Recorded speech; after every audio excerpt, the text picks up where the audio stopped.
for today's vlog. So mag voice over na naman ang first Sunday. Kapoy kan mag voice over. Ay pero wala lang, laban ng tani, fighting ng tani. So for today's vlog ay ayun nga, kagagaling lang namin sa check up dahil pina-check up namin tong anak ng pinsan ko. Kasi nga may lagnat siya nung sang araw day.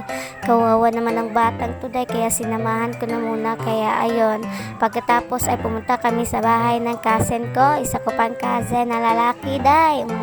Yan yung anak niya day, makulit pa sa anak ko day. So ayun nga, napagod nga ako kasi nga almost 10 na kami natapos doon sa OPD, sa check-up, kasi nga pabalik-balik yung pinsan ko doon kasi pina-x-ray niya yung baby niya.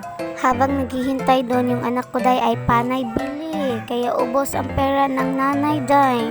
So ayun nga, dito nga kami sa bahay ng pinsan ko, balik-balik ay nagtitingin nga kami ng showtime dyan, at yung anak ko naman is kumakain siya ng crab day. Kaya binalatan ko ng maigi yung crab, tsaka ako pinakain sa kanya day, baka malunok na yung boto day. Napaka ano pa naman yun sa lalamunan.